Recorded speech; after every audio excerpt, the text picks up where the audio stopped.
as coisas estão acontecendo concomitantemente. É bem complexo falar essa questão de vida paralela, porque assim, uma vida vivida no passado, ela continua coexistindo e de maneira paralela também. Porque primeiro a gente precisa entender o que é paralelo. Né? Uma vida no passado é paralelo no passado, ela está num outro tempo e espaço só. Né? E se a gente pensar em uma vida que já aconteceu, ela, na verdade, ela não está para trás, ela está para frente. Ela aconteceu antes, certo? Faz sentido, não faz? A gente tem a sensação de que uma vida passada está no passado, está para trás, mas não, ela está para frente. Ela já aconteceu antes. É desconstruir o tempo. Ó, na vida passada, eu fui uma pessoa que viveu na Espanha. Eu, Andresa, tá? Essa pessoa viveu num tempo e espaço na Espanha. Essa pessoa, ela tá, no mínimo, vou viajar aqui, tá, gente? 100 anos, 300 anos, não vou viajar, vou falar. Essa pessoa que viveu na Espanha está há 300 anos na minha frente. Ela tá 300 anos à frente. Eu sou de agora, ela é 300 anos para frente. Então, evolutivamente falando, os seres espirituais, que têm muito mais experiência, eles já são muito mais antigos. Por isso eles estão muito para frente. Eles começaram a caminhar, eles estão muito mais lá na frente. Fez sentido? Vocês entenderam o que eu quis dizer? Eles começaram a andar há 300 anos. Significa que eles estão 300 anos à minha frente, de experiência, de vivência, de aprendizado. Então, eles estão para frente. Eles existem há muito mais tempo. Não é para trás, é para frente. Então, a vida passada, tecnicamente, ela é passada na experiência, mas ela está à frente. Então, esse futuro está interferindo no meu agora. E o que eu faço agora está interferindo nesse futuro que não é futuro. Entende? Que está dobrado. Então, aí existe um monte de vidas paralelas, elas só estão dobradas em tempo. E aí não é tempo, como a gente está falando, de anos, né? Então, é tudo por experiência. Então, elas tiveram massa em algum momento, que pode ser aqui ou não, e elas coexistem. Então, assim, a questão que é bem importante a gente começar a pensar é assim, primeiro, eu não sou o centro, porque quando a gente começa a pensar, os meus pedaços, a sensação que eu tenho, esse é o nosso ego se protegendo, tá? Não no mau sentido, não, né? Tem uma parte nossa que é ego e que precisa se proteger, essa é a função, né? De proteger essa individualidade. Então, não é para acabar com o ego, é para acabar com o egoísmo, entendeu? Com a estupidez do ego, não com a proteção, com a individualidade. Mas essa minha parte, a gente precisa sair do centro, porque aí eu tenho a sensação que fui eu, que sou o criador de todas as outras partes. Quando, na verdade, eu sou só uma parte do criador. Entende? Quando eu saio do centro, porque a gente se coloca no meio e a gente é que criou tudo. Então, tudo que eu fizer, tudo que eu interfere de lá. Então, como se toda a responsabilidade do universo fosse só minha. Para outra. Mas existem as outras, existe um criador que criou as outras partes. Eu sou só uma parte de todas essas.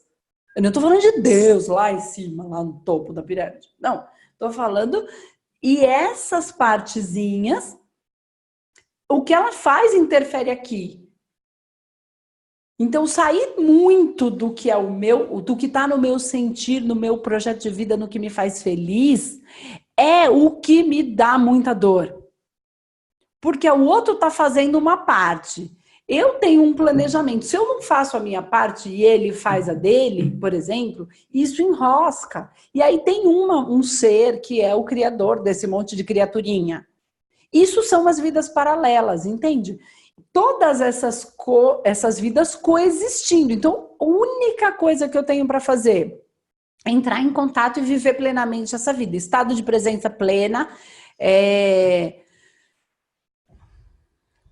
Aceitação, aceitação no bom sentido, nem é só aceitação, E aí eu posso, se eu quiser, ter algum contato com essas contrapartes, que não vai ser racional, que é meditativo e que se eu facilitar o processo, eu facilito o processo de lá, e o de lá facilita o processo de cá. É uma engrenagem. E tudo está se acoplando. E aí a gente pode pensar numa mônada. E aí a gente pode pensar numa mônada ainda maior.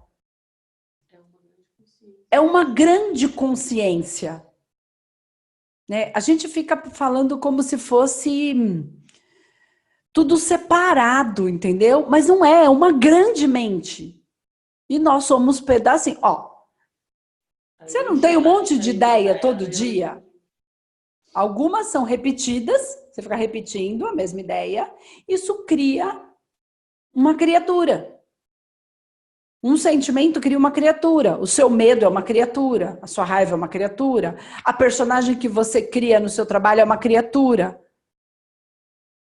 A personagem que você... Personagem no bom sentido, tá? Para viver, ali eu tenho aquele comportamento, essa é a minha função ali no trabalho. Eu tenho aquela criatura. Em casa com os filhos, essa criatura. Com esse filho aqui, eu sou uma criatura. Com esse filho aqui, eu sou uma outra criatura. Eu sou um pouco diferente. Todas essas partes são as vidas paralelas coexistindo na mesma vida. E eu sou o criador desse universo. E esse universo orbita um sol central que sou eu, o criador deles. Amplia isso e entende que você é aquele fractal do trabalho. Você é o fractal da mãe. Você é o fractal do... Entende? E aí é pro micro e pro macro. Então, quando eu sou o fractal da mãe e resolvo que quero ser empresária de sucesso, eu, ferro com o esquema inteiro. Porque imagina que o seu pedaço que você criou resolver que hoje ele não vai ser mãe porque ele não quer. Esse fractal sumiu, a mãe dessa criança desapareceu porque ela resolveu que agora ela quer ser empresária. Esse filho ficou sem mãe. É a gente tentando ser o que a gente não é. Aí a gente atrapalha todo o esquema, porque daí eu estou interferindo até no outro, que é o filho, por exemplo. E aí eu não sei porque eu estou sofrendo. Às vezes eu tenho até sucesso, eu consegui tudo que eu queria na vida, mas tem um vazio. O vazio era ser mãe. Ai, mas Andresa, eu tenho que trabalhar. Tudo bem, mas eu não preciso abandonar. Que é o que muitas das pessoas fazem. Abandonam a função que é a que ela quer. E outras, elas não vêm para ser mãe, não querem ser mãe, mas elas infernizam o universo até elas conseguirem. Katsu, pra quê? Aí depois nasce o filho, vai estar inferno.